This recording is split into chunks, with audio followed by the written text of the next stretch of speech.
Hello and welcome to another edition of Video Games to the Max. I'm your host, Sean Garman, here with me as usual, Mr. Mark Morrison. Howdy. And this is episode 390 of the show, getting close to that 400 mark. And, well, we have plenty to talk about because this is a big week in gaming. Unfortunately, we won't be talking about the 3 new releases that came out today. But we'll get to those, hopefully. At least Princess Peach, I'm still mulling it over. So might have that to talk about. I don't know if Mark's going to get some surprise review copy for one of the 2 games or something. But yes, there is other stuff going on. There was PAX East going on, which in fact, just before we started recording, they just did the Final Fantasy XVI Rising Tide DLC panel. So I'll talk about some of the stuff that they showed in that, which looks pretty cool. They released a couple of trailers too. And you got GDC that happened this week as well. So you had the GDC Awards and some poignant comments made by Sven Vincke again from Larian Studios. And also Larian Studios is not going to be doing anything else with Baldur's Gate. They're going to be doing their own thing. So we get into that. Lots more news happening on this show. So we'll have plenty to talk about here. See if we can fit it all into the time frame. But we'll get into all that and more right after this.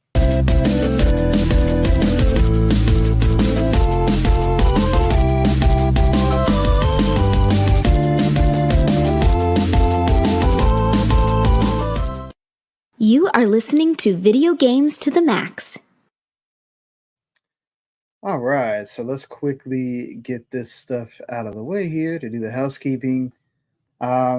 We do appreciate you listening. This is usually the time that we do the show, somewhere around 12:30 to 1 o'clock. Right now, my daughter's on spring break, so we're doing a little bit later live than we usually would. But it's snowing for Mark. It's raining for me outside, so I guess it's a good time to do a podcast.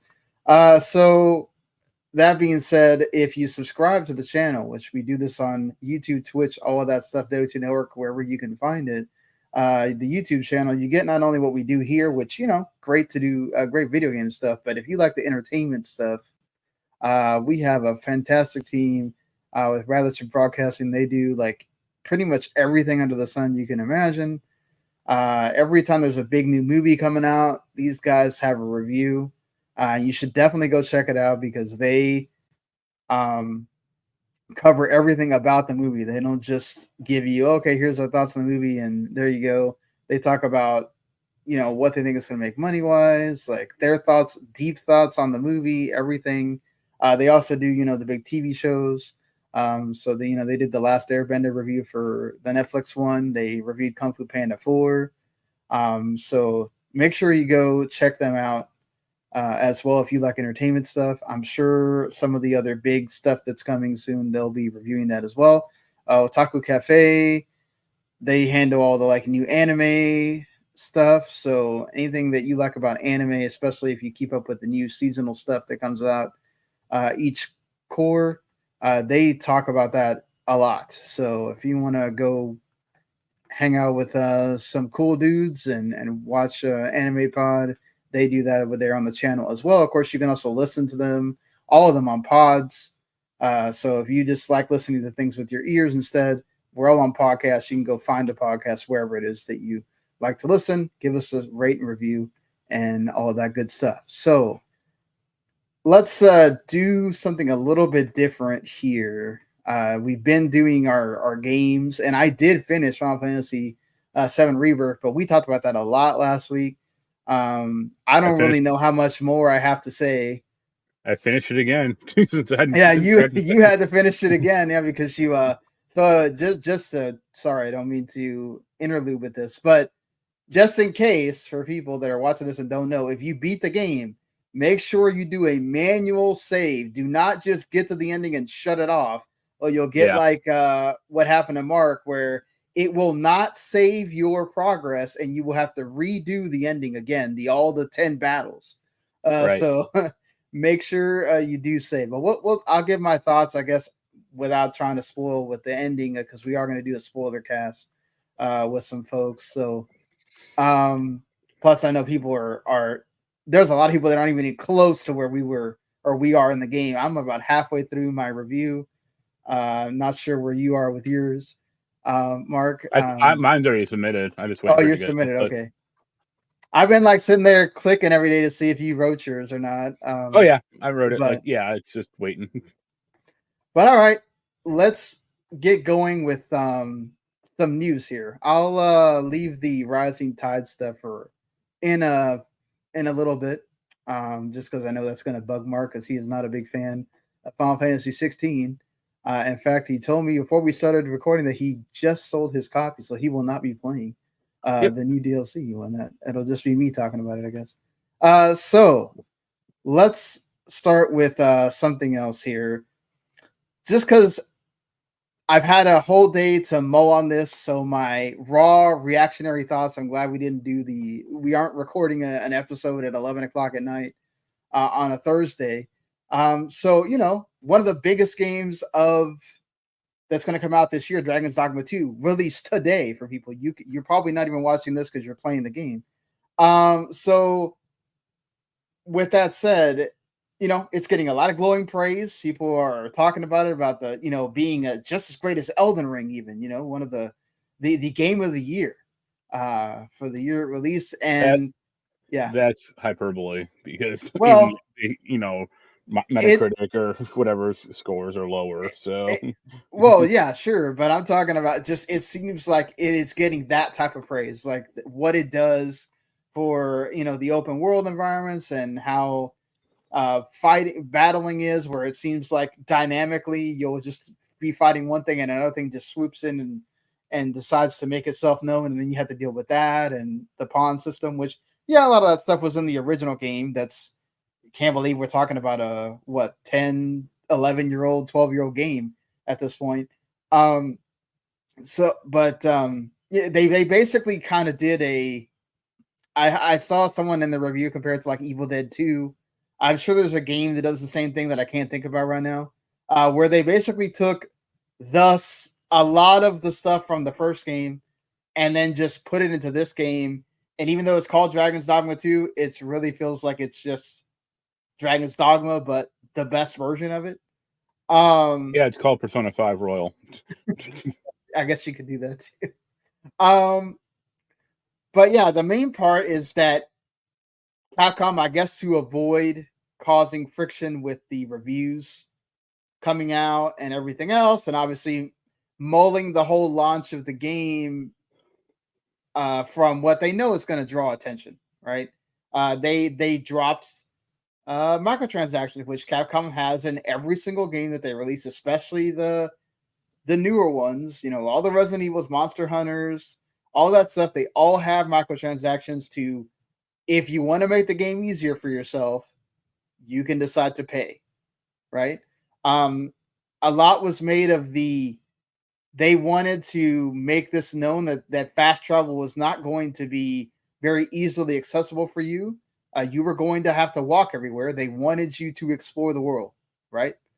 So you can engage with its elements.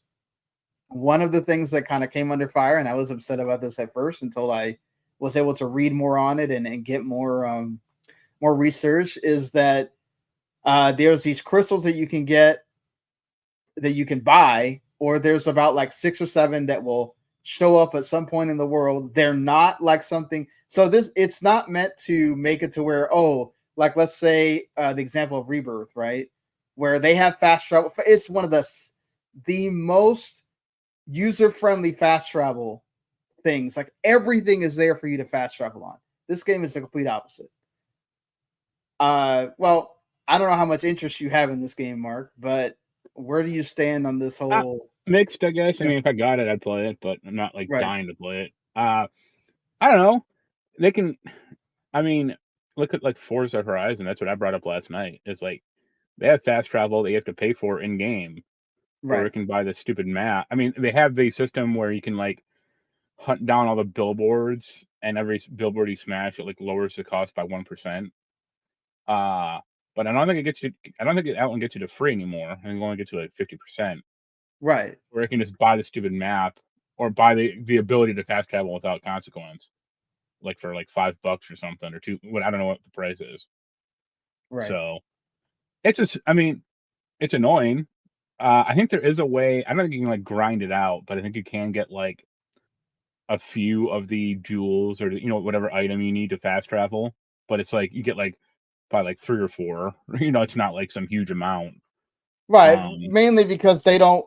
At the end of the day, they don't want you to turn this into one of the other open world games where you can fast travel everywhere. And even then, you still have to travel to the town by foot or whatever to actually put the crystal there. Yeah. So it's not like you're just not even having to engage with what it wants you to do. You're still having to perform some of the actions that you don't want to do to be able to use the crystal. So it almost kind of incentivizes you not to buy it in a way. Right.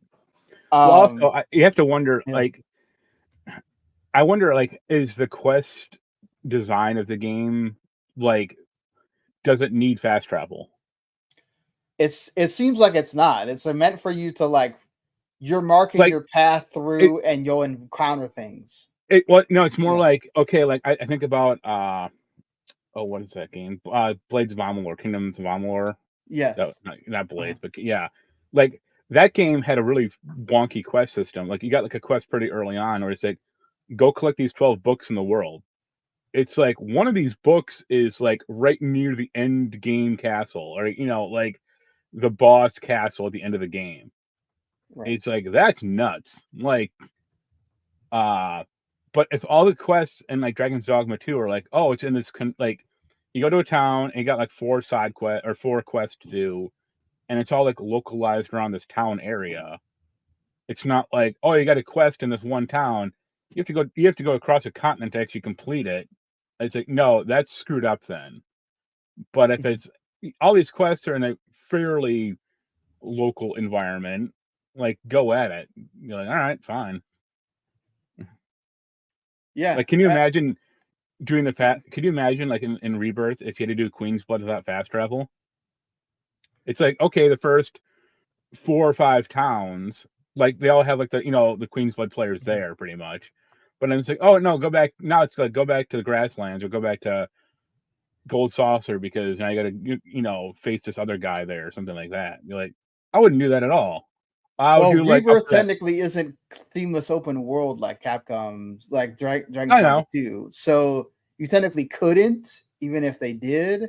But yeah, I get what you mean. Like, yeah. Oh man, if I'm all the way on the other side of the map and then I have to go to where you start the game, basically, all the way over there, and I have no way to fast travel, yeah, I can see how that's annoying for people. And I see the point that people are making, right? Of there's a lot of people that are going to buy this game that have weren't around, did not play games when the first one came out, have no idea there was a first one, even though it says 2. Well, yeah, it's like that they made. But like, they're not gonna go and buy the first one because of this game, right? Like, it's not a story based thing like Remake to Rebirth, which we'll talk about. Like, why I'm saying that because of the Circana report came out, and it really shows that story stuff kind of matters for people.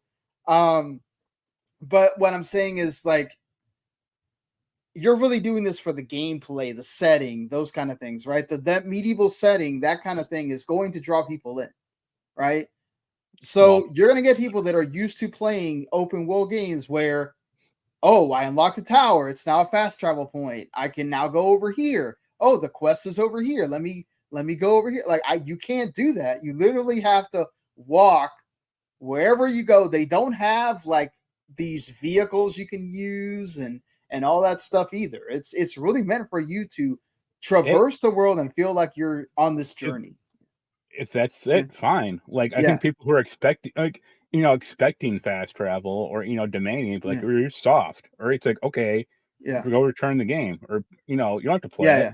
Like, screw off. No, you don't. Like, and the people that are attacking people that did stuff for the game or did reviews, it seems kind of stupid, right? Like, they have nothing to do with why Capcom decided to do this stuff, so don't go attack them, right? Yeah. To be fair, Capcom did tell reviewers that this was going to be in there. The problem is that they kind of also put it in there At the It was like a same day one time, patch. Yeah. well, not only that, it's the thing is like it wasn't in the stuff that's spoilery. Like, you know, a lot of times you won't look at a review guide because it spoils you. But Yeah. you know, the thing is, hey, some people knew about it, some people didn't. They didn't talk about it when it has to do with the review because maybe they don't care. They're never going to buy any of the microtransactions. They didn't need it to progress. It wasn't there when they were reviewing the game. They made this available the day the game launched.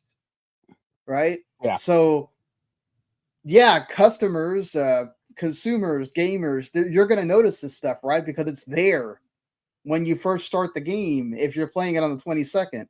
But this happens a lot when you get early review copies and stuff. You're not going to see things. There's things that are not going to happen, right? When you're playing it and you're one of, like, let's say 100 people playing or 50 people playing. It's different when everybody starts playing and you start noticing more things. More people are around to notice things, right? Well, also, like, a lot of the time that, like, there's like a day one patch, and then that's when they had all the microtransactions. Again, like Forza did that. So, so, so I don't know. People are getting like upset over essentially nonsense. Look at like the Tales games, like they're chock full of crap. Yeah, just wanted That's to, like, yeah. The Tales stuff is like even more worse because it's like all single use stuff. Oh no, yeah, for sure. Like that stuff is just, it's insane to me that we're sitting here having this combo about people getting mad about something that's been in every single one of Capcom's games. Like, I get it. Again, they're predatory in what this could do for people that aren't used to these kind of games, and they buy it, and then they see that, oh, I can buy this fast travel thing. Yeah, could it get people into buying these things that necessarily, if they knew about it or knew more about the series and how it operates, may not fall for it? Maybe, but people also have access to the same internet that everybody else does, right? Yeah. You can research the game before you buy it, and you can figure out what's there and what's not. If you decide to blindly buy a game and then you don't realize that it doesn't have the fast travel you're accustomed to in other open world games, then oh well, that's on you. That's yeah. on you at the end of the day. Like, it's, again, the YouTuber can only do, or the reviewer can only deal with the stuff that they have, right? So don't go after them for not having that available to them when they were reviewing the game. It comes out after the review's over. They honestly, they don't have, they're not getting paid by Capcom. They have no, they don't owe you anything to redo their video, which takes a ton of time to put in one little thing about, oh yeah, there's microtransactions in this game. It's not as easy as somebody redoing their review that they wrote and put in at the top, oh yeah, there's microtransactions. It's a whole different thing. So I think, we shouldn't be sitting here getting all pissy about that stuff. But anyway, there's other news to discuss here along with that. Also, Capcom was Metacritic's best reviewed publisher of all last year. So take that for what you will. You can complain all you want, but people are obviously playing Capcom's games, regardless of whether there's microtransactions or not. I think the reason is like Capcom still puts out, it's not a huge amount compared to like previous, generations, but they still put out a pretty decent clip of games. They put out a decent clip. They don't put out as many as some other people. Like, Nintendo puts out a lot more, and they are actually kind of lower on the list, even though they have some of the greatest games that came out last year, like Zelda. So, it's about like quality. They put out quality stuff for the stuff that they do put out, and they've even said it themselves. Like, they care more about making sure you get good Metacritic scores. More than they care about getting other kinds of plaudits or whatever. So it depends on how you design your games, and people going out and buy them. So that's good for them. Just I guess to talk about this because we talked about Sony's PlayStation stuff with the PS5 Pro last week. They have now given more details about from Digital Foundry, by the way, also that the PSSR, their own version of like Nvidia's DLSS, is going to be able to take 1080p games and upscale them to convincing looking 4K. It won't be the same thing like what Microsoft does with their old games, where the Xbox, literally you put in any old game, it automatically looks better. But developers will have a way. They don't have to do, they still have to do a patch, but it's not like this, oh my God, I got to spend a bunch of time updating the entire game. They can do a smaller patch that adds in the DLSS so that the game can look better. Yeah. Automatically without having to really, really do a big update for it, for the PS5 Pro features. So it kind of gives you an incentive if you really like for all your games to look better and you have, again, like I said last week, the TV for it. It is a good incentive to get people to buy the system, you know. Yeah. Yeah, we talked about this, so I don't know that we need to like go over it again. I swear I thought I had a question that I said I was going to ask, and then I completely forgot about it again when we were going to talk about this. But hey, it's good. It's good that they're adding this, and it is backwards compatible as well. So like potentially they could just drop this in for the PlayStation 6 as what good, you know, in there. So it's something that you'll kind of get used to seeing, and then maybe even with PlayStation 6, it'll make it look even better when we get to that part of it too. So, hey, good that they keep adding incentives to the PlayStation 5 Pro. Do you think that I've seen a lot of rumors saying that they may not upprice this as much as you'd think. Do you think they could actually have this come out at like $550 or something like that? No, it'll be at least, if it comes out, it'll be at least 600.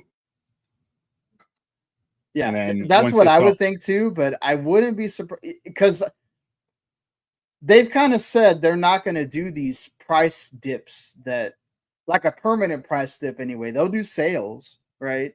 But they're not going to do this have the base PlayStation 5 be $400 and then all of a sudden the PS5 Pro is going to be $500. Yeah. I mean, maybe they would, but it feels like what they're basing this off of is like, okay, we did $100 increments, right? The digital is $400, this one's $500. Maybe they could take off some of the price if, say, they have a SKU where you have to get the disk drive separate. So they could drop it to $550 that way, where this one doesn't have the disk drive, right? But we'll see. I guess when it comes to that, obviously it's supposed it's going to release this year, but they still have a lot of time to really give the details. And obviously, none of this has been done by Sony itself. This is all rumors and stuff that comes out from people that have like dev kits and things like that. So. Right. I guess the newer news that's out there from this week is that PlayStation VR 2 has halted production. Basically, they're claiming it's due to overstock, right? That they have units that are not selling at stores.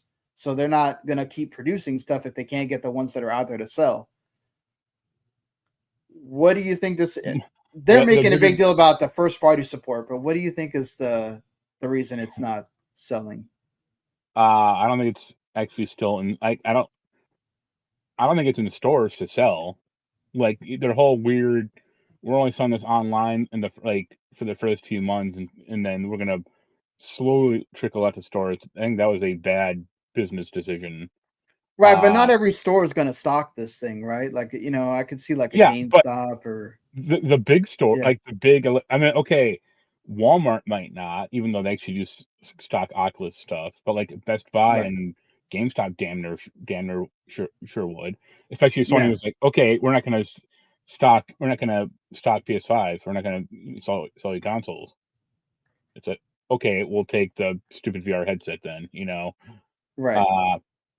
The other problem is like, okay, yeah, their first party lineup is garbage, but Yo Dog, the VR landscape is also garbage at the moment. So, well, a lot of people are still buying the MetaQuest 2 and 3, right? It's the ease of use, not really. Yeah. Like it's not like, I mean, I think didn't Oculus lay off a bunch of people like last year because of well, they're not selling as much as they were at one point, but they're still selling way more than what the PSVR 2 is selling. Well, yeah, that's a consequence of the Oculus is actually in stores, and it's also right. not design. You don't need to own a PS5. Yeah, right. It's all self-contained in the headset. So right, and it's also cheaper. Yeah, it's that's the thing. This thing is $550. Yeah. You have to own a PS5 to have it. Even if I don't know how they're going to make this work with PC. I guess you don't. The PC will be the conduit instead of the PS5. But this is not. I don't know how much more life that's going to give that, other than people that already own other VR. Yeah, it's yeah, it's a great. I can load up, Beat Saber on Steam VR. Yeah, it's something that VR definitely has its niche, right? Could it grow? Maybe. That's the problem. Is it's still I think VR, 5 years ago was way bigger than it is now. Right. So yeah, like I think at a certain point I was on the precipice of becoming mainstream, but now it's way more of a niche thing than it ever was, or since it came about, really. Yeah. So I mean, I've seen a lot of parents are buying that for their kids because it lets them kind of be in that world, and you don't have to buy a console, and you're not stuck having this controller that you're having the controller, but there's stuff that moves around with your hands and things like that. Like I just saw, I just talked about him, buddy Marc Rath's playing with his son, one of the VR things, so like I think it's one of those things where it definitely has an audience, but it's not going to be the PlayStation one. It's also still connected by a wire. Like that matters. The fact that I still have to have this thing pulling me when our controllers are wireless now, like there's so many things that are wireless that I get it. They would have cost more to have perhaps a wireless unit or whatever, but it's like you're behind the times already when this thing comes out. It may have the amazing specs or whatever, but that hurts it. And then also, it's great that third party is producing a lot of stuff, but it matters that you've only released like 3 third party things. Call of the Mountain is fine as a launch title. Whatever. I don't know how many people that really hooked in, but fine. Gran Turismo VR having its own mode, that's cool, whatever. And you could get it with Gran Turismo. Okay, cool. The other one is Firewall Ultra, and that thing got a bad, the critic ratings for that are terrible. So like, Sony's not releasing a bunch of stuff for this system, and people just aren't buying it. They're just not releasing it. So right. No, you're not helping it sell. It's their like playbook. Like look at the Vita almost to an extent. Yeah. Like look at PSVR 1. Yeah, well, VR 1 at least sold. Yeah, well, it helped that they had that Black Friday sale, which got both of us to buy it. And yeah, it had bundles, but it had like much more of a software like library, or at least perceived software library than this thing. So yeah, I keep saying if Astrobot might help if that does come out, but if Astrobot comes out and is like some amazing like Mario 64 level platformer, or like as far as generational leap or something, that'd be cool. But it ain't gonna sell 2 million more of these things or anything like that, Right. I don't know. I think, it's probably not. I think what they're probably thinking is, we'll quietly support the VR2 for like the next 2 or 3 more years. We're not going to make any games for it, but if someone else wants to, go ahead. But they're probably thinking like, oh, well, you should just support the whatever the hell that like their streaming console thing is, because they can't keep that thing on shelves. So the Pulse, not Pulse. Well, that like Android thing they got. Oh, okay, yeah, I understand what you're saying now. Yeah. Yeah, it just it's one of these things where it just I think we need to realize that I think even Sony realized that it's just a lot of market things are not coming together for this. A lot of people bought the Portal. Yeah, that's what I meant. The Portal. Yeah, like they can't keep that thing on shelves, or if they do, it because it makes sense. It makes sense. Like people want portable gaming things. The Switch is still selling, even though everybody knows that basically this is the last year. Now, Nintendo has basically done everything but say it themselves, and they're still selling, and people are buying the Portal because it's great to allow you to not be stuck in the room, but I can still play my games, and that's what people want. They want ease of use, they want convenience, VR without having the wireless thing, and then also making you have to buy a PS5 to have it. It's different to pay for a $200 thing that's an accessory to my PS5 that makes it to where I can play my PS5 games. They tell me I got to pay the same price I just paid for this PS5, actually more, to buy a game for it and have it, and then I'd stuck to the freaking TV. No, like if I could sit on the couch next to somebody watching TV and play, and not have to be stuck in the room, maybe it makes a difference, right? But it's like, I don't know. Just, yeah. I think, yeah, go ahead. I think that, yeah, they expected VR2 to be, like, obviously do better than it is. But I still, like, the PSVR 2 is, like, on the level of, like, the Sega Saturn releasing way back in the day. Like, I'm just going up on stage and go, it's out now. It's like, what? Like, and you can only buy it at KB Toys. It's like that's the thing that doomed that system from the get-go. Well, not to mention KB Toys and all the other retailers are pissed because they all of a sudden had to be selling that. Yeah. And they had a marketing release date and everything for it, and it's like, wait a minute, you're gonna have all these people run to the fucking mall right now and try to buy this thing? Like, that's insane. What are you doing? Yeah. But yeah, it's just something that I think people just got to realize that I don't know. This is not going to help Sony wanting to do more with it. Right. And in fact, they're probably going to do less. If they had any plans to do anything with it, they might have just completely shut those down. Right. Yeah. Like what would be cool to me is somehow is that they could do like I wouldn't say combat, but if they could do like a VR mode for Spider-Man 2. Yeah. Like web slinging around, cool. That'd be like a very cool, with the same graphical fidelity as Spider-Man 2, but like, having that type of like freedom, like that'd be a very cool experience to me. Yeah, I think they definitely have to figure out the whole how to not make people get nauseous or whatever. But if they could figure that out, but then going like, hey, here's Moss 3. It's like, great. Yeah, like I mean, that's the thing too. Is like Moss was cool the first time. Yeah. Right. After that, it's kind of like, okay, cool. I really like Moss or whatever, but I don't know if I want to do this again. That's like their only. I think that's like their only big VR franchise, and that also comes. And it's not even theirs. It's a third party. Yeah, it comes up to like Oculus and the Vive and stuff like that. So, yeah.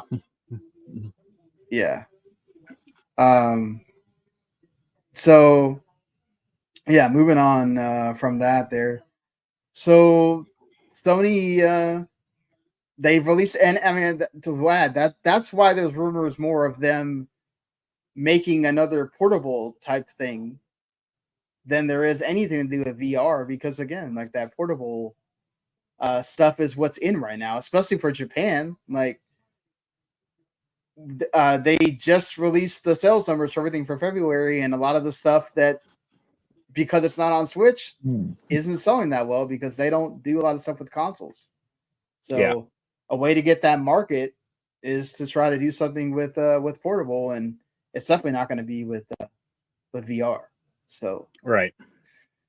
Oh, speaking of somebody that used to work with Sony, Amy Henning, she's there at the Skydance New Media now, working on that Captain America Black Panther game, which they actually showed off as part of the Unreal Engine showcase at GDC.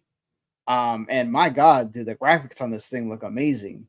There's a trailer, which I don't know if I want to show because sometimes Marvel stuff gets you copyright striked. Right. But they have a insane looking, even though Captain America kind of looks like the fake Captain America from the Falcon and Winter Soldier show on that thing. Right, U.S. agent, or yeah. I'm not knocking that. I'm saying that's what he looks like because it's not Chris Evans, so it just he looks like that. The Black Panther looks awesome, but obviously he's not going to be the MCU Black Panther. And still, like, the graphic fidelity in that looks amazing, Yeah. So it's just kind of incredible that people complain about, oh man, games are costing too much. But here's this basically like movie studio company making a game, and it looks freaking amazing. So and it looks like the story is going to be interesting. So I would say I hope this is good. Yeah, I mean, most Marvel stuff, at least when it comes to games, has been getting better. So yeah, they're putting more money into it, and being a little more selective. I mean, they put a lot of money. I mean, I think Avengers as a single player game or a multiplayer, like a co-op multiplayer game, is fine, but as their whole like live service thing was a disaster. Yeah, I mean, and Amy Henning is happy that she can be doing Marvel as one of the first games for the studio. Amy Hennig is happy she can finally finish a game. Yeah, she's got the rug pulled out from under her a few times, unfortunately. Exactly, and that's the thing is, she has that amazing pedigree from doing the Uncharted games and all that. Like, it's cool to get to see her finally get to do this.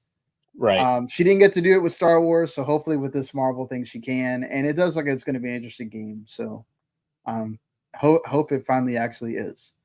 Yeah. Well, we go from one former Sony person to another, Connie Booth, who we talked about, getting fired or laid off or whatever the term is for what happened to her last year from Sony Interactive Entertainment. She's now going to be the group general manager of action RPGs at EA. So, the big games that we know that they're working on: Dragon Age, Mass Effect, the Black Panther game, the Iron Man EA Motive game, and even if they continue with Dead Space, like doing a Dead Space 2 remake, she's going to be involved with all of those. She's going to be kind of overseeing those studios and everything. And we know she has a hand in basically all of the outside of God of War. I think out of all of the other major Sony games that have come out in the last 10 or so more years, you name it, she's been involved with it in some capacity. Do you think this is going to be something that, look, I think sometimes we make too much of getting figureheads get put into something and then giving them all the credit, right? How much do you think this helps maybe get like a Dragon Age Dreadwolf closer to being out the door, or the Iron Man or Black Panther things? Like this, how much does this help, do you think, at all? Hopefully it's some, because I think a big part of EA's problems right now are they can't finish games. And like, it's almost like they have too many cooks in the kitchen. Right. I think that's the problem of like a lot of AAA development these days, but like EA especially. Like, I mean, they've been talking about Dragon Age for the past 5 years, or and it's like, yo, dog, you barely even shown a trailer of that thing. So what's going on? Yeah, you've shown hardly anything. and we know Mass Effect is even further away. Right. They just announced they're going to stop doing a lot of licensed stuff. They do have that whenever that Jedi 3 is going to come out or whatever, but a lot of their stuff is sports games. So we know they have that EA college football thing coming pretty soon, also, in a couple of months. But yeah, I mean, to you it does to an extent, but like their sports stuff is so cyclical that it can't, like, it's big, but it's not. It doesn't go anywhere, or it's not like, oh, it's this new revolutionary franchise. The college football one is different because they haven't had it in 10 years. But the rest of them, but they it's come out every year. Like the Madden engine, and I'm sure from like a functionality standpoint, it'll probably be at least 80% of that game. Obviously, like the stadiums will be different. Yeah, it's football at the end of the day. They're going to use that engine, right? Yeah. They should use like the Blitz the League engine, license that from Midway. I don't think the college players would sign up for that. Midway and have a problem. But yeah, it's just a lot of the stuff just is the same, like year in, year out.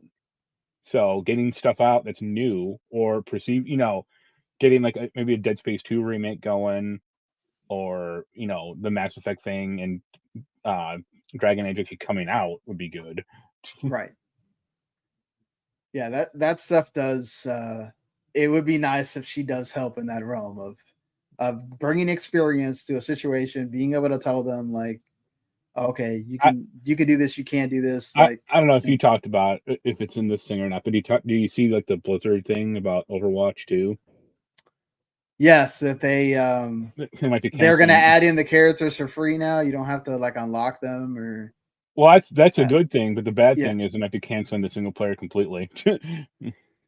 Brother, or like that game even scaling it down even further than what they talked about. If and apparently it's a problem of like they don't have like anyone kind of like leading the team, or it's just like management waffling on every decision, and it's like, wow, okay. Yeah, like, they really, I don't know what it takes for Microsoft to whoever is up to doing that, like to, I know Mike Ybarra's just left, so now you're putting in somebody new, and that takes time for them to get accustomed to all of that, but man. Right. It's so, I mean, it's I not think, good. Yeah, and it's all in like this like weird, I think there was a problem, it was a problem of the team was chasing this like weird nebulous concept of Blizzard quality. And it's like, I know what you're trying to get. Blizzard used to be, the top studio, or one of the best studios releasing games. But check out their lineup for the past 10 years.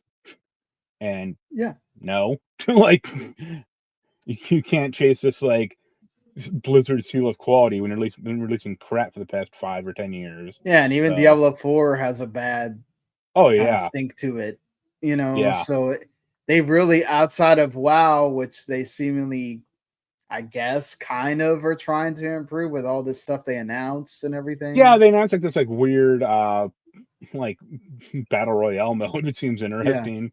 But yeah, well, just like. But I mean, like, look at Overwatch went down as soon as they released Overwatch 2. Right.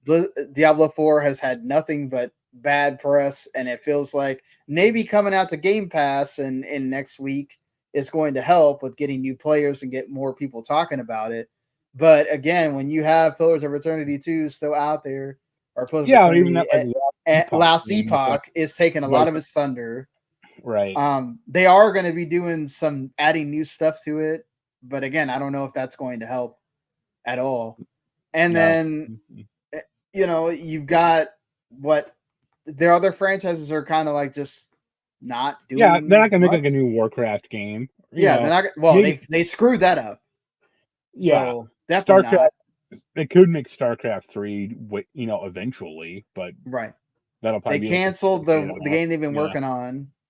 The survival game. So Blizzard's kind of in a really bad like flux right now, and again, changing leadership and all of that stuff is not helping. Hopefully, it improves for them. You don't want to see this for any studio, but still, it's just not great when it comes to that. Right. And yeah, speaking of not great things, look, I know we're probably going to get people that absolutely probably just decide to stop watching now because I'm about to talk about this, but I know it's on the bottom rung of what people care about. But to me, and to Mark, I guess in some way, both of us write about games, we review games. When stuff happens to outlets, it matters in a way because it affects all of us. It affects everybody that writes about games. So Kotaku's EIC resigning, deciding to resign because basically Kotaku's owner over at Geo Media, who's done this a bunch of times, Jim Spanfeller. Yeah. I've seen people say that it's apparently like a tactic that he does to get people to like fight for their job, and then he'll kind of like back off. But still, the fact that you go from taking Kotaku, one of the leading investigative reporting news sites that exist still for gaming. This is what Kotaku is known for. This is what people come to Kotaku for. Even if you don't like their clickbait articles that they write, you're going for those articles. You're not going for them to be the 50th website or probably zillionth website that writes guides. Right. They're already, it's already, game 101 or whatever the hell they're game 8 or I think whatever. Yeah, they already did really cool. They were one of the first ones to do the whole "this is what you need to know" article. Yeah, they kind of gave you a preview without spoiling too much about like things that could help you if you're kind of just getting started, right? And then, of course, like everybody else, they started having to do some guides or whatever. But I really noticed it with Rebirth. Like this is when I first started really noticing. 5 to 10 guides on Rebirth. Yeah, like Kotaku Crown, or like exactly. When you used to come up look at guides, Kotaku would hardly ever come up, right? And all of a sudden, when I was searching for stuff for Rebirth, because like I think both of us have talked about, there's the mini games and some of the traversal for Gungaga Cosmo Canyon. It gets frustrating, and I was like, look, I'm not going to sit here for 5 hours going in circles. I'm just going to go find a guide, freaking figure this out, and move on to the next thing. And Kotaku kept coming up, and I was like, wow, this is just weird. Like, I've never seen Kotaku come up this often for a guide before. And then all of this makes sense now. Of course, Aftermath is the one doing the reporting on this, that they received a copy of Miss Glennon's resignation letter. And she basically kind of told them, like, I didn't sign up for this. None of my writers signed up for this. And I'm not going to basically kill myself to write guides and not only write guides, they're requiring the writers. I don't know if it's cumulative. I think it's cumulative between all of the 7 writers. They have to write 50 guides a week. Now, supposedly, this is not like, oh, you have to write original guides. You can take guides that already exist and basically turn them into your own thing. That doesn't help anything. It's the same shit. Here's the problem, and I mentioned this on Twitter, is okay, there are big games coming out now, or big games out now, like Rebirth and Dragon's Dogma 2. What happens when it's a week or even a month when there's no big games? Yeah, like after April, it looks like right now there's not going to be big games. It's going to be smaller games. Right? Yeah, it's going to be like, go review or go make a guide on, Madden 1999 or, like some old ass game. Yeah, like, oh, are you going to make a guide for this indie game that's not going to draw much traffic? Like, yeah, it's like, here's how to open the Star Road and, Super Mario World in case you can't figure that out. It's like, yeah, it's just like, look, I know there's different guides, right? There's guides that are the everything you need to know thing is also technically a guide, but like, it's just it's so stupid and unnerving, and just like you're taking what Kotaku writers know how to do, which is write news and write articles and editorials, and then telling them, oh, you got to write this task type stuff, which is guides. Which I think a problem also, I mean, this is an issue, but I think Kotaku for a lot of its era has had a somewhat political bent. Yeah, It's that's it. gotten way more political over the past few years. That's an issue. I think like he could have the Jim Spanfeller guy could have phrased this better, like get the editorializing out of here, or get your agenda out of here and either report on the news or make like I wouldn't say colorless, but make more of a neutral view on editorializing than what you have been doing. Yeah, but I mean, like they kind of need that though. Like they needed something to set them apart because you can't just be another I mean, news yeah, site that does but news. like I think having like such a political agenda with certain, I wouldn't say, well, certain topics or certain writers or whatever, that can be a problem because it can turn off a huge amount of people, and it leads to people like cheering the death of Kotaku for this crap. Yeah. Ah, exactly. And that's the worst part too. Like Like these writers that have no say in what's happening, they're just getting harassed and people making like fun of them and stuff for I this. I don't know. Do you get the emails from Ubisoft? I do, The yeah. PR emails, and I look at these and I'm like, what the fuck am I supposed to do with this? Like, Well, I they're supposed mean, to like repost it on exactly. 411, That's what they want you yeah. to do. Yeah. But it's like I wouldn't. That's not like my job. I mean, I guess Right, but that they makes don't it. know that. They just send it to whoever decides to get their press emails. I guess. Yeah. Well, I But don't do there are that people ever. that still do this. They that's their news. They write Right. I'm not like I think Jeremy does it a lot on 411, and I'm not like yeah, faulting him or anything. Like it's actually kind of important because Ubisoft right. doesn't like it doesn't farm it out. They don't like post it themselves. They just expect everyone else to post it. Yeah. But it's just like weird. And if I was gonna post something like that, I'd do editorializing on it. I'd be like, when I get the press email for Skull and Bones season 2, I'd be like, Yeah. for all 4 of you still playing this game, here's season 2 or something like that. Yeah, I just gotta be careful because then if somebody actually wants to like get a review copy of that game, they're gonna be like, "Oh, well, Right, you talk junk about the game in a damn news post. I'm definitely not sending it to you." right. So Well, I yeah, mean, like, that's a problem by itself that we don't need to get into here. yeah, But also companies can do whatever the hell they want. They don't have to send stuff to you. right, So like, but uh, like, look, just like we talked about the Capcom thing, like this thing sucks. Hopefully it's a tactic that like he quickly figures out that there's no way his riders are going to be able to meet this goal and he backs off. But it yeah, really sucks. Like gaming journalism as a whole sucks right now. Gaming media as a whole sucks for you can't find jobs, and if you can, you get stuff like this, and it's like, dude, guide writing is a skill that not everybody has. It's also a huge ass time investment. yeah. Like if Like, if I was mandated to write a guide, I mean, I could maybe write something. Like if I had to do something for like Rebirth, I'd be like, forget it because I couldn't do it at all probably. Or if I did, it'd be extremely like half-assed and basic.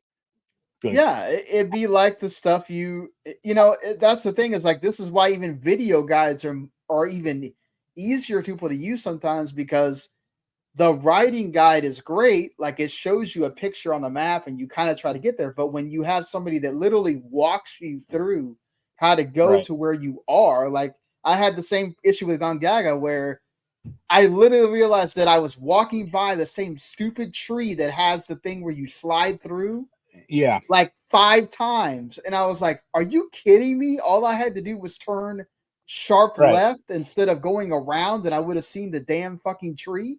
And yep, that's developers' fault, but like still, the point is you have way too many people doing these. It's not going to yeah, help them get traffic like that.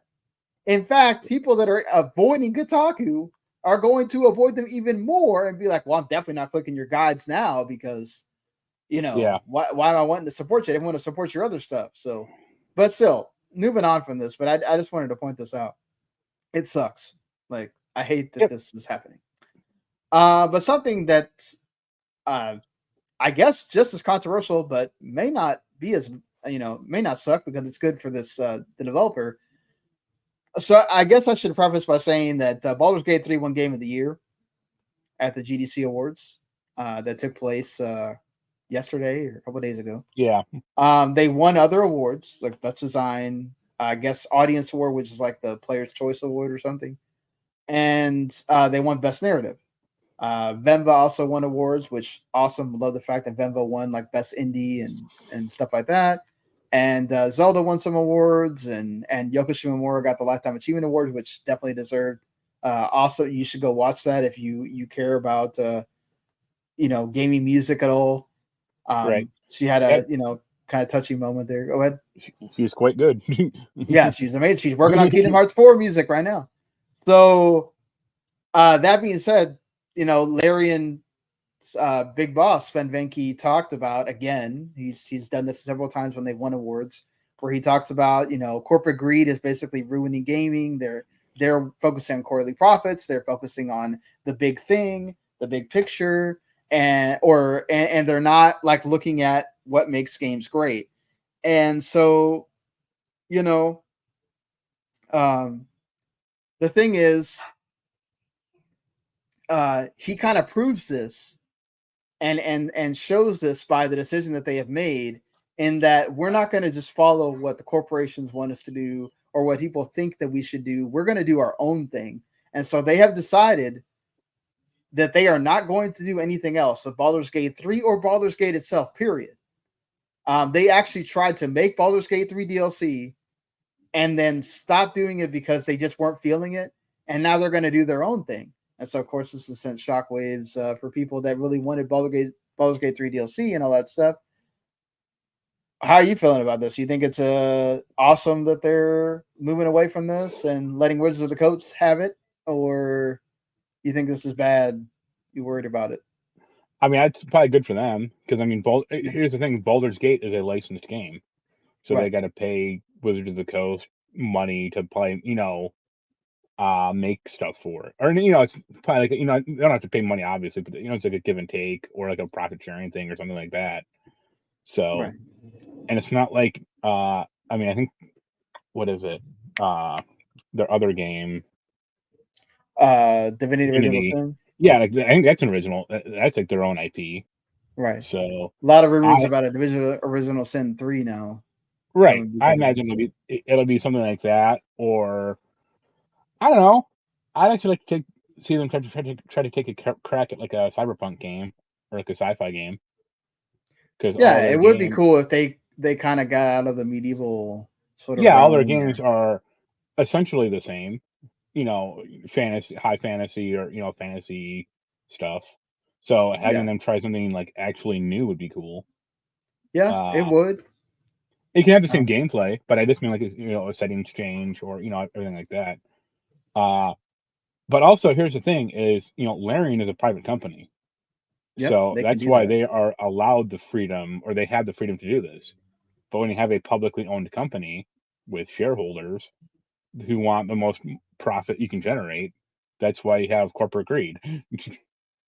And I'm sure, exactly. I'm sure Larian, it's not like Larian is like, oh, we're making games for the betterment of people. Like, they want money too. They just have a better way of disguising that, or like interfacing with like their customers, so it doesn't seem like they're screwing them over. Well, but they also they can do this, right? Like you just said. I think it's what he's trying to prove, is saying we have the ability to do this. We're going to show you why being private and having this money, we're going to show you that we can, so that we're not just speaking words. We're doing actions, right? How many other okay, they have the ability to do that, but how many other companies have the know-how to make basically a AAA game like Baldur's Gate 3 and the financial runway to do that? It's because it's not like Baldur's Gate 3 also like launched in early access. They spent years making the game.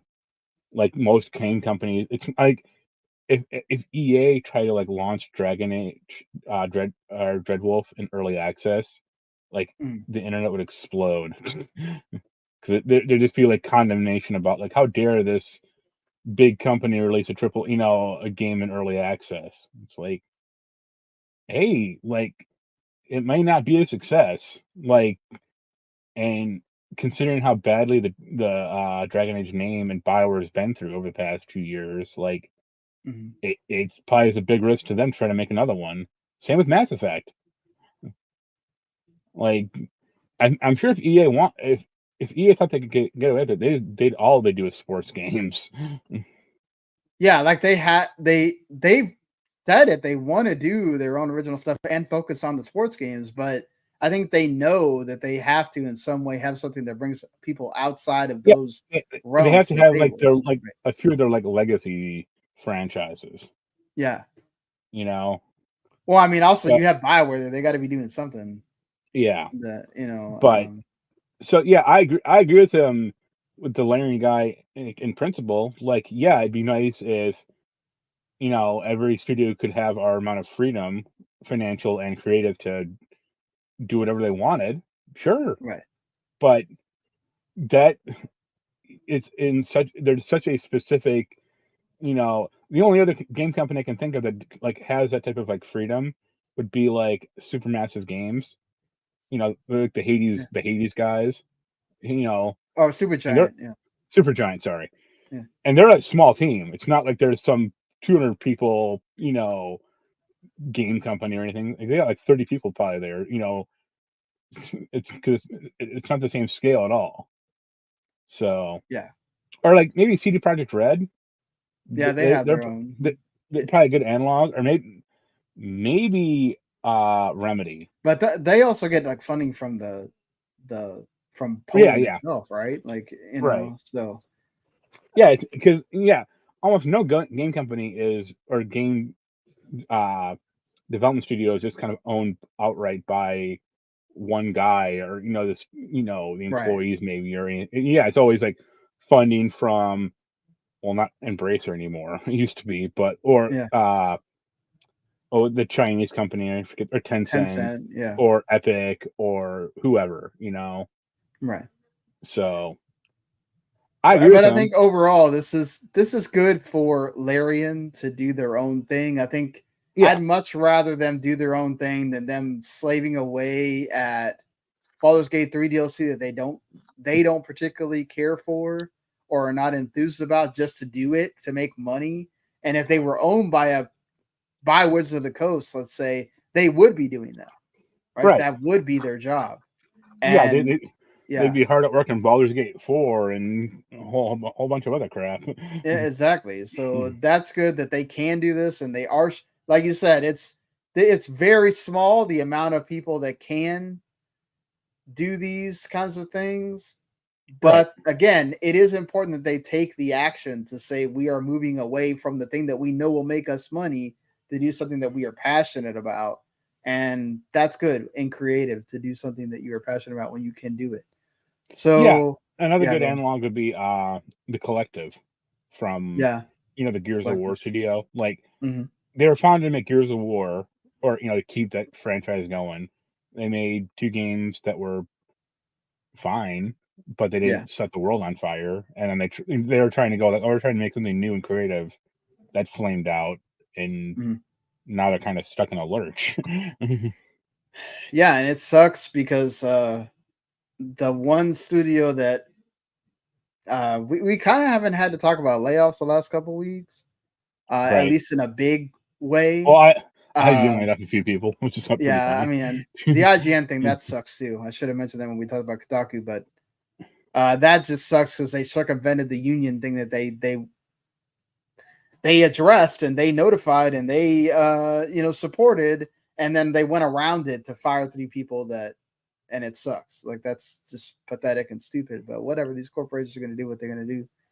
Yeah. Um, but you do see what happens when a company has one of their projects canceled on them, like we Right. saw with Embracer Group, where they lost money and now they had to do all this stuff. This is on a smaller scale, but still, Velan Studio, which are the people that did Mario Kart Live Home Circuit, they did Knockout City, Hot Wheels Rift Rally, they might have to lose almost like half their employee base. 46 out of their 121 employees may be laid off because they had a project a major project get canceled on them. They don't say what it is. But yeah, I mean, Hot Wheels Rift Rally, which had like, a mix of reality racing with gaming. It came out last year around this time. So they kind of just released a game. They were going to be working on something else, and then this happened, and it sucks to see as well. Yeah. So they also did that dodgeball game. Yeah, the Knockout City, which, that was big for a while. So unfortunate for them, for sure. Something that kind of feels like it's been in the water for a long time, but obviously helps a lot that the EU has really been talking about this for a while, especially with them making Apple have to open up their store. Well, the U.S. Department of Justice has decided that they're going to go after Apple for virtually the same thing, and they focused on 5 key areas. One of them being cloud streaming, cloud gaming. The others are super apps, messaging, smartwatches, and digital wallets that they are basically using to be a monopoly. We know that, the EU had to force them to open up the store, but then they added their own stuff in there to make it almost impossible for those companies to make money on the store. Unless you just like don't grow very big and whatever. But like Epic and Microsoft, who want to have their own stores, they could do it, but it makes it really hard for them to monetize, right? Yeah. And they have been blocking cloud gaming apps on the store. They've been blocking apps. They have to be involved in every form of creation of an app that goes on the store, which, okay, have moderation, understandable in a way, because there's some stuff on the Google Play Store that, dude, if you download that into your phone, you're going to get yourself a virus. So in a way that is good, right? But that's not what this is not what the U.S. Department is alleging. They're basically saying that they're being a monopoly by not allowing other third-party apps to exist and also make money on their store. And we know the EU won in a way, but again, Apple is trying to circumvent that. You think this is going to be similar for the U.S. side of things, or? I just don't understand. I mean, I understand. I think I understand like what they're trying to say, but like it's such a weird train of logic. Like EA, I'm sorry, not EA. Sorry, Apple doesn't own this like cell phone network or like the copyright on cell phones. It's right, like, they don't. If you want an Android phone, you can go out and buy one. If you want some other weird, like a Windows phone, I don't know if they're still around or not. You get one of those. Like, just because. But isn't this similar to the Microsoft and the Internet Explorer thing, where Microsoft doesn't own the PC, but they are basically making to where almost every PC comes with Windows, and so they had to make it to where. Okay, yeah, but like the difference between that is like I don't know about you. When I get like if I have to like reinstall Windows or get a new PC, the first thing I do is I load up Edge, and the first thing I do is I go to Google, I type in Google Chrome, and I hit install. And then I never think about Edge ever again. Right, yeah, but that wasn't that part of a legislation that they had to make it available for you to have, other. I mean, well, no, because it's not like, I mean, hell, like when Internet Explorer was first out, like they had Netscape Navigator and right. a whole bunch of other weird browsers. I just don't understand, like, if I created a marketplace, even like think about like Valve, like they have the de facto monopoly on PC gaming, probably to a fairly large degree compared to GOG and Epic and whatever other weird. Yeah, and Valve's been trying to fight that for a long time as well. But also, like, okay, it's a de facto monopoly, but it's not a a set in stone monopoly. It's not like, oh, you can only put games on Valve or put games on Steam rather. Like, you can put games wherever you want. The one thing I will agree with them on is I don't like the fact that, and this is one of the reasons why I've never bought an Apple phone, aside from the fact that I don't like Apple products and I'm just used to Android and Microsoft and stuff, whatever, is I don't like the fact that at some point, it doesn't matter when, my old phone is going to stop working because they purposely will make it to where that phone will no longer update. You mean for iPhones or for right, iPhones? Exactly. That's one of the things they're alleging here is that they make it to where you have to buy a new phone at some point because your old phone is going to stop working with most of the apps on the store. You know, it's the same thing. Like my daughter had an old tablet, then all of a sudden could not play most of the apps because it couldn't get to iOS version 10 or whatever it was that you needed to have. Okay, yeah, but like, you know, Android has that problem also to an extent. But Windows not as nowhere near as extravagantly as they do it. Windows has that, but Windows has that problem as well. But Windows, you have to. It goes a long time before, like, how long did it take to go from Windows 7 no longer works or won't update anymore to where they could, I guess, they could institute like a time limit, or you know, you have to support this thing for 4 years or whatever. But I don't know, like, hey, if you don't like, you made the choice, you don't like it, don't do it. You know, you're on an Android phone, and I'm now on an Android phone because my old ass, I had my flip phone until like 3 years ago, you know, and right, I had but you wouldn't have been able to do that with Apple. Yeah, but I also would never buy a $900 phone. Right, but I'm just saying, okay, most people go and buy the Apple products because they like them, right? Yeah. They don't care about. Well, they don't care about like this whole issue of sustainability or like. No, but that's because the cell phone market itself has been transformed because of this. Like the way Apple institutes this, where you know that at some point, whether it's 3 or 4 years down the line, that phone is going to stop working. At some point, sure. But also Apple fans are so conditioned that I have a friend, like the day the new iPhone comes out, he buys it, regardless of whether his old iPhone is still working or not, or he just trades it in. Oh, well, also because this happens on Android too. There are a lot of phones, even Samsung does this to an extent, where after like 2 or 3 years, your phone starts suffering.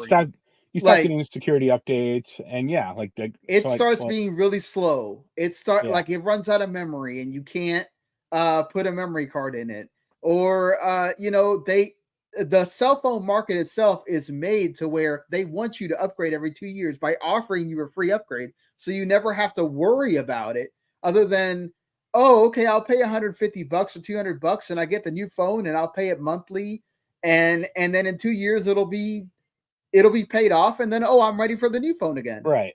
Most people don't buy the phone outright. Like that's the 2-3% rich people that have the money to just go outright buy the new $1,500 phone. Most people are subsidizing that. Yeah. So I don't know. I think this is one of those things where they could do some kind of partial judgment, I feel like. Yeah. Where they could get Apple on some things, but maybe not on all the things they're claiming. Right? They don't have to I don't see the thing with like, why do they have to allow Google to have Google's wallet on there when it's their rival? Like, I don't understand why. Yeah, that'd be like Nintendo having to allow Xbox to have Game Pass on. Yeah, or like Steam having to have Epic games or published games on Steam. Like they're not gonna, if they want to put Alan Wake 2 on Steam, they'd probably be fine with it. But like having some forcing it, or forcing like the Epic payment system or whatever, like fuck off. Right, yeah. I mean, they would still get money because they published the game, but in other instances, if Steam's going to get everything and they get hardly nothing, then that I can see the point of them not wanting to put that on there. But like again, I think the U.S. Department of Justice has some claims here, but I think a lot of the claims are that same thing that everybody's been fighting with Apple about, how, well, Apple shouldn't be able to take the 30%. Apple shouldn't be able to have this stranglehold on the market with games. I do agree with the whole cloud gaming thing of they should allow these cloud gaming apps on there because, of course, they want you to buy the thing on their store, so they get the money. They don't want you to play the game on the cloud gaming and you don't have to have their new Apple phone or whatever the hell. So yes, I can see points that are made here, but will they win out in the end? I don't know. It's a man. Apple's not one of those companies you really want to mess with because they're not going to let this go down without a huge fight. So I don't know. It's surprising yet not surprising. I don't know that they've been having this crusade against big tech for a while now.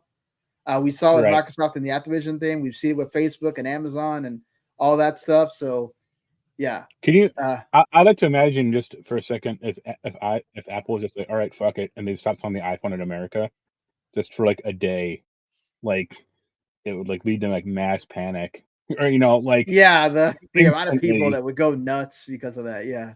Instantly, everyone just get on the start blaming politicians and be like, okay, we're going to quickly reverse this, and not for sure it would happen. I'm pretty sure it probably would. Speaking of Epic, just for a second, because we talked about, you mentioned Alan Wake 2. Remedy says that they are going to do more stuff with Control and Alan Wake. We do know that they're working on Control 2 and that Control like Condor thing already, and they got the Max Payne 1 and 2 remakes, which are all part of their multiverse thing. Hey, I'm all down for that. I love those games, so go for it if you want to do. Yo, man, what about Quantum Break? If they own I wonder if they will. I wonder if Microsoft would ever toy with selling them that IP, or if they care. I don't think they care. Like that's the problem. They did successfully buy out the they got Control back. Yeah, from 505. But I think that's a lot. I think that's a lot more near and dear to their hearts. Exactly. Because Alan Wake and Control are tied together, so they need to have that owned to themselves. And thankfully Rockstar is letting them work together to do their remakes of 1 and 2. So we'll see if they put any tie-in stuff in there. But believe me, I wouldn't want Rockstar to do that because I've played Max Payne 3. Not. So but yeah, that's a good thing that's happening for sure. I'm glad to see we're doing more with those games. I don't know how quick they're all going to come out or whatever. But hey, take your time, make those games great the way you have been. And that's what matters in the end. Just really quick before we get into like the Final Fantasy talk, just get done with these couple more stories. We did mention Valve. Valve is now doing a like bigger Steam family sharing and Steam family view thing. So you and I did this for a while where, you would share your games with me and then I could play, but you didn't have to go offline to play your game so that I could play a game that you had on my laptop. Well, now you don't have to do that. You have a family share thing. And as long as you're not trying to play the same game, unless, Marc had multiple copies of the game, Marc can be playing a game and I can be playing a game at the same time.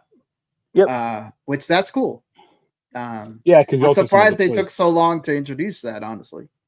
Right. The old system was kind of bad with that type of stuff. Like you had to be off, you had to be not offline, but not playing a game when someone else is trying to play your games.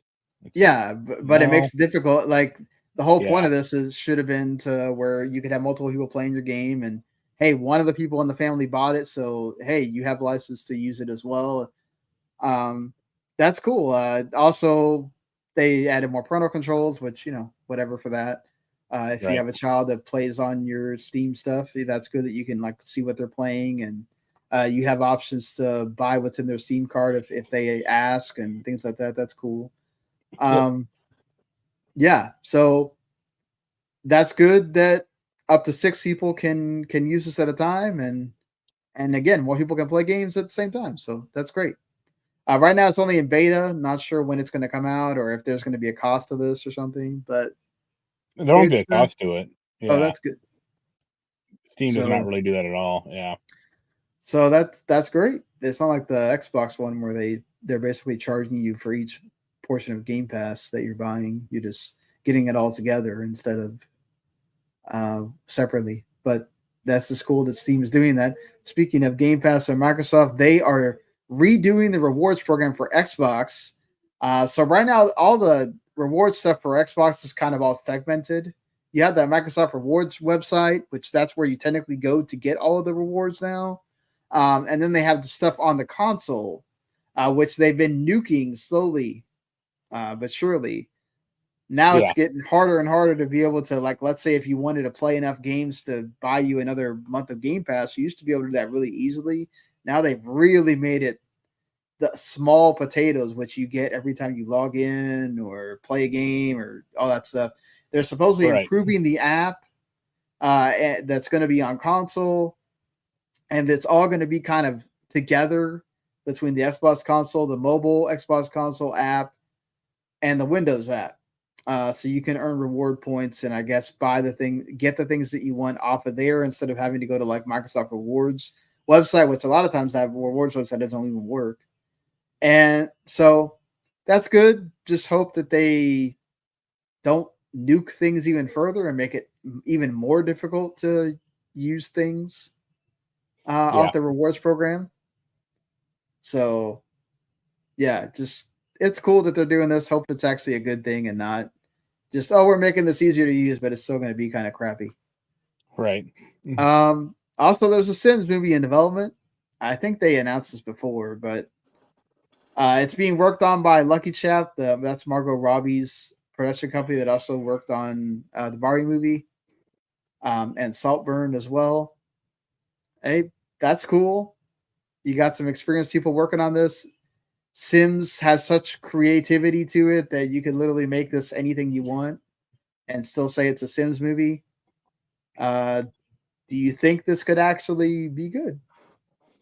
I imagine it'll follow the same type of formula as like the Barbie movie or Lego movie, where it'll be some fictional town or fictional environment where the Sims are, and then it'll be either someone from the real world goes into the Sims or someone from the Sims will go into the real world, and it'll be hijinks ensues. Yeah, would not be surprised if that's something like that. Make it look like you're gonna be doing like a Sims kind of story, and then it's actually real people, and right. It could have some good, interesting stuff there. I just hope the Simlish language keeps going through the movie. It'll all be in Simlish. Yeah, there'll be Easter eggs where they we started with the Sims and Sim language, and all of a sudden we have a way to translate it into English. So Yeah. Oh God, I hope this rain doesn't get worse. Already seeing lightning, not great. Good thing we're close to the end here. So I guess we'll just group all this Final Fantasy stuff together. Look, I'm sure there's more announcements from PAX and more announcements from GDC, and there'll be way more news coming over the weekend, which that's always fun. Great to see. There's already been 6-1 Indie did a showcase. Kind of Funny did a showcase with the mixed people. The Future Games people did a showcase. So there's a lot of showcases out there. I'm probably going to spend my time like this week watching some of those because they're always interesting to like know what games are coming, kind of things. So I haven't watched any of those, so I can't really speak on them. But I did watch this Final Fantasy XVI panel that Yoshi P and folks had on here, and they gave details on the Rising Tide DLC, which I know Final Fantasy 16 is not your thing at all, Mark. But hey, it's there and it's new and it's actually going to come out April 18th. So it's coming pretty soon here. Less than a month actually. They showed off, some of the fight with Leviathan and Ifrit. They show what the powers are going to be. So if you have interest in knowing what those Leviathan powers are, they kind of look like a cross between like what Odin's powers are and Bahamut, to kind of give you an idea. they're also gonna. Apparently, the story is more about like so. Echoes of the Fallen was the last kind of story with Clive, whereas this one is supposed to be like the last story for Ifrit.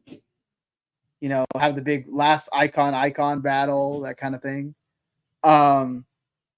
They are also going to bring in stuff to like people that are getting through the base game still or have an interest in now that all the DLC is out, like pick it all up together. Yeah, I'm sure they'll release some game of the year thing. Yeah, they're going to announce that they're gonna have loadouts finally that you can have. Something that I wish they would have had in the base game itself. Right.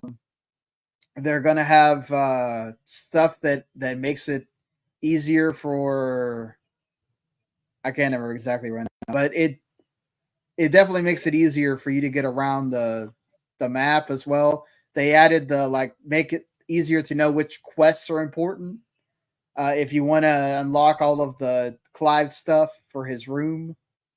So they kind of have that marker on that instead of that trophy case thing they had in the back. The trophy case, exactly. They also had Ben Starr come out and like ask questions from the audience as well, which was funny. There's also a actual person that is the one that she's the I forgot what they call those in this game. The dominant of Leviathan. She's the one in trouble that tells you that there's something wrong and Clive needs to go fix it. But they're not really changing a whole lot other than it seems like they're making the Leviathan fight and the other fights that you're doing in that game harder. So yeah, that's something that pay attention to at least or whatever. That she said, you might have to get good as far as get ready. It's going to be a step up, kind of like the Echoes of the Fallen was, where there was definitely a step up in difficulty there. They added a different mode that has like stages you can fight in that arcade thing. I forgot what they call that thing, the retreat wall or something that you have to like go in, and they kind of made it look like the old like 8-bit Final Fantasy thing in the menus, which is kind of neat. So it's kind of like the Chadley thing from Rebirth, but right. You don't have the party. It's just Clive. And you can do like things where you give yourself boosts and stuff like that when you get points for going through the different stages. And if you go through all the stages on Final Fantasy mode, there's a secret boss that you can fight at the end that they didn't want to reveal. And they showed off a picture of Clive with wings that they immediately said this is not Sephiroth or whatever, but I wonder what that's going to be. It's, but yeah, we'll see. They introduced some cool stuff that should be interesting for everybody that's kind of interested in that. I showed the trailer on video, but you can go watch the trailer. It's like 2 minutes. So yeah, April 18th, man. If you didn't get the first DLC, that one's really short. It's like 3 hours. This one's supposed to be like 8 to 10 hours. So between the two, you get like 12 hours of goodness there. So go check it out for $25. Get both of them. And it's a good deal. And unless you're like Mark, you don't like the game, it's fine. One of the correct thinking people in the world. So speaking of other Final Fantasy stuff, Rebirth got that long-awaited patch that unfortunately does not do a quick fix for performance mode that everybody wanted it to do. It kind of they added a second performance mode called Sharp, which makes like things around the characters look better, but not necessarily the characters themselves. As from what I could gather from looking at it, I couldn't really tell. Honestly, I could not tell much the difference. I didn't play the game in performance that much.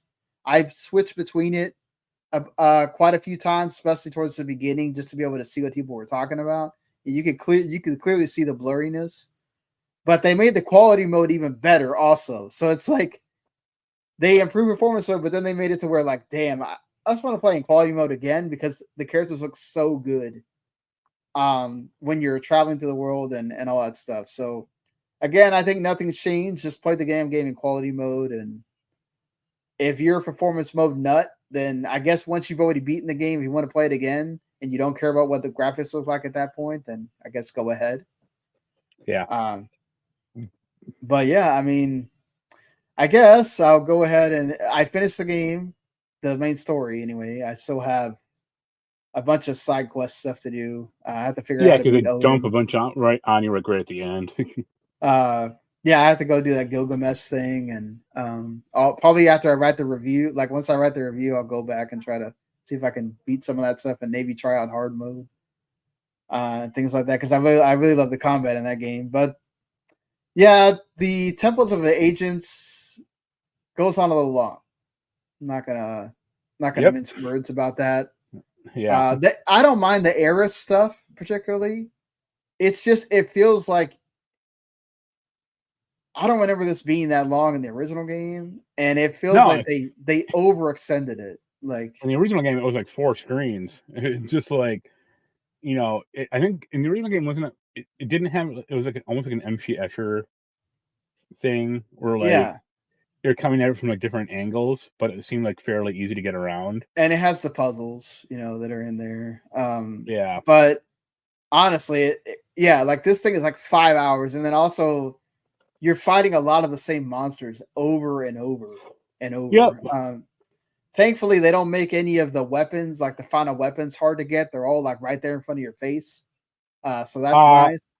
There was like one or two accessories that were a little off the beaten path, but yeah. I thought they're like all on that first, like, or you just have to go into another room that's there that you would have gone into anyway. Right. But yeah, the Temple of the Agent stuff was like, wow, okay, we're really needing to extend this because we have to like make the last 2 chapters feel like they're long and Yep. kind of and look, I said I don't mind the Era stuff is fine. I haven't the only one that I minded of the times where you play as one character is the Kate Sith. The Kate Sith. Yeah. Because that box stuff is like they could have done that twice and everyone just likes that one. Yeah. Like that stuff was just like way too much. And then but like their stuff was fun for the most part. And then they do add some like where you get extra items and things like that if you want with that. So there is sort of an incentive to kind of do all of those if you feel like it. But it's just like again, it's like you're fighting the same enemies over and over, especially when it's not like the troopers. Like when you have those big ones where you're fighting like a bunch of troopers at once, those are kind of fun. But I don't want to fight the same like 2 monsters constantly. Yeah, same flying guy that petrifies you or turns you into a fucking toad. The big lion-looking thing that if you don't hit them with a big attack when they're doing the ambush, they're gonna smack you. And I did love the story parts of that, like all the stuff they do towards the end. There are some really like trio jerkers in there that get you kind of prepared for the final fight. It makes you feel a bit more for the characters. Like the story stuff they do in there is great. It's just and the big fights, like the ones against the dragon and the Demon's Gate that are from the original game, like I enjoyed those. It's just the stuff you do in between all that kind of feels like it takes forever. Not going to talk about the ending here, but it is what it is. You're going to feel one way or another about it. It's going to definitely cause everybody to have. I've already watched I don't know how many theory videos on what the heck is actually going on, and but we're definitely going to have to wait a while to find out who was right or who was wrong and all that stuff. They got to give you something to talk about for the next couple of years or 3 years or 4 years, whatever this is going to take to do. So it's not surprising in a way that they went this route. It felt like this is the inevitable thing they were going to do, something similar to this, what they decided to do. So I'm not too surprised by it. I think anybody that expected them to have something definitive when this is the middle game and you have a whole other game that they have to do is kind of, I think you're toying with yourself at that point. So yeah, overall, I already wrote what's my review. I already know I'm going to give it a 9 out of 10. It definitely has pacing issues, which we talked about a bunch on here. The mini games don't all work out. There's some that are downright annoying, like the Case Sith thing. Some of the traversal doesn't work in some of the places, like without getting a guide, trying to find all the things. Like, I get it. We don't have to do all the world intel, as Randy would tell me. But as I explained in my review, they make a lot of this stuff feel like it's all interconnected. Yeah. So, and you do get, that's the thing, you get things for doing all of these things. So Yeah, you want to do them. If you didn't get anything for it, I just skip it and move on. But you Exactly. get materia, You get or you so get much like different stuff. the Chadley points to get materia that you can't get anywhere else. Exactly. The knocking down the summons matters a lot, unless you like to torture yourself in fighting them. If you want to get the summons, knock them down to the third one because it makes them easier to defeat. The life spring stuff makes it to where you can transmute items, and then you have to go find them, obviously, with the chocobo later. That stuff, right. That unlocks that stuff. The proto relic stuff that's the most extra stuff in the game. Like, that stuff just gives you extra lore and extra story stuff. Yeah, I had a friend last night, or someone I know on Twitter, she was really complaining about the proto relic stuff because like the Wedge storyline is like locked behind the Gungaga one. I can the Cosmo Canyon. That's the Cosmo Canyon. The Gears and Gambits thing. And it's like, yeah, I guess, but also like Wedge isn't in this game. Like, really. So it's who cares? Like that's extra stuff. You don't need to watch it in order to progress through the main story. So again, it's your decision if you want to. I get it. The Gears and Gambits thing sucks. I'm not gonna mince words about that. Fort Condor is better than that, but not by much. Right. And the Fort Condor one's interesting also, like what they hide behind that. Like, all of them have their interesting stuff. Maybe not the one in Nibelheim. That one's kind of just, that one's fine, except for you get the one secret thing with that. But yeah, just all the world intel stuff is connected. So that's the thing, is you want to do it, and then they make traversal difficult, so it's annoying. But yeah, just I love the game. Probably going to go through and play more of it once I do the review, so I don't have to feel guilty about I'm sitting there playing the game and not writing. And also because I probably won't. I don't know if I'm going to get Princess Peach right now. I'm still thinking about it. I don't really have another game that I think I want to play until Ayuden Chronicles, the Suikoden one, and Stellar Blade, and that's not till the end of the month of April. So I think I'm going to have another month where I might just be playing Rebirth and then some other stuff. So it's weird. You kind of felt the same way. I tried. I bought it a few months ago, but I tried Persona 5 Tactica, and I got to like the first save point, and it was like, yeah, I'm not feeling this at all. That's how I felt too. I was totally done after the first hour or two of that game. So I finally opened up my Granblue Fantasy Relink Collector's Edition and popped that in. All right, so we got 10 minutes before I got to start work. So what did you think about Granblue Fantasy? It's cool. It's a lot. The only problem with it, like, the combat's good. The only problem with the game is, imagine if like they dump you into it, like the story, and they expect you to know all this shit. I mean, there is kind of a glossary, and there is like prologue stuff like later on.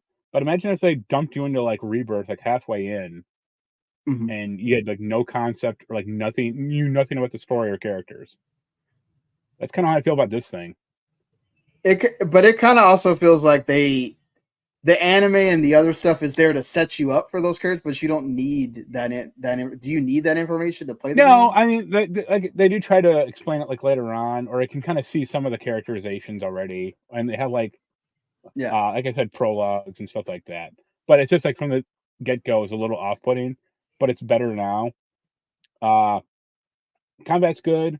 That demo they put out a few months ago is really bad because, like I said, they gave you like 15 characters, and it's like, I don't know any of these people or why I should care. So the fact that this game only has you start off with 6 is a lot better.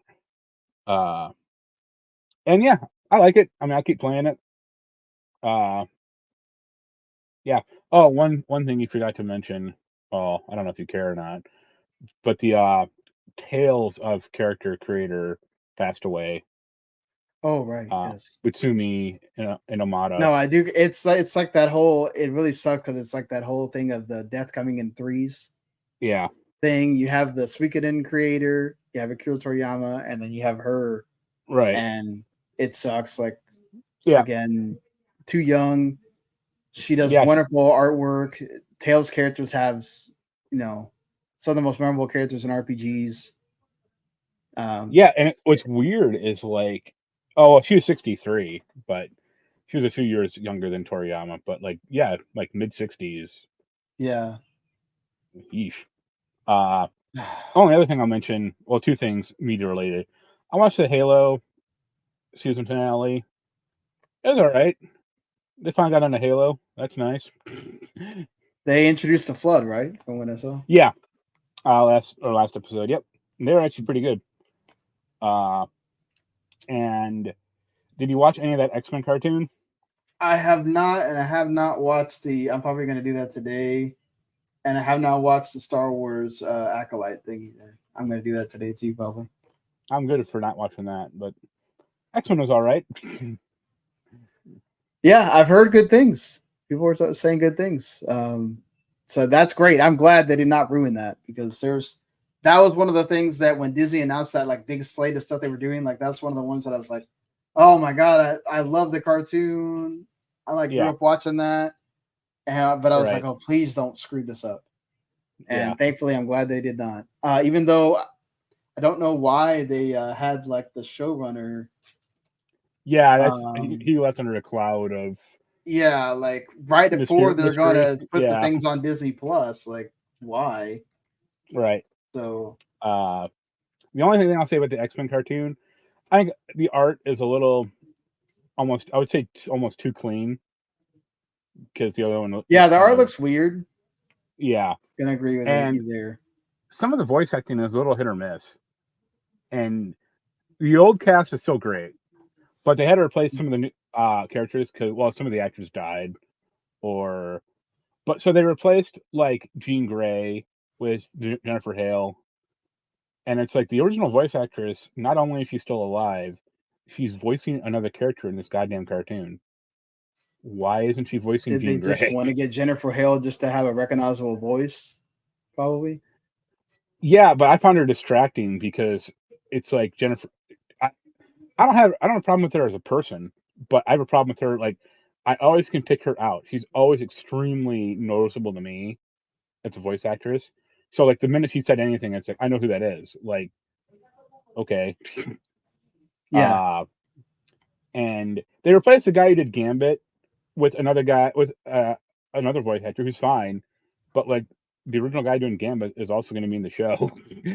So it's like, okay, maybe it's a money thing, maybe, but or just the whole they thought that they had better voices for like using the newer ones.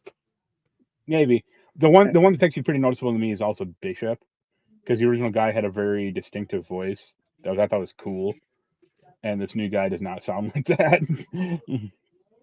Yeah, but the new person doing Morph is pretty good, and Cyclops is actually a pretty good standout. That's good. Yeah, I will have to watch those. Yeah, good cartoon. Or they're doing those weekly, right? They didn't just drop the whole thing on. Yeah, they did. They dropped 2, and then I think it'll be a weekly thing. Okay. All right. Well, I literally have to start work in like 5 minutes, so that's pretty much the show today.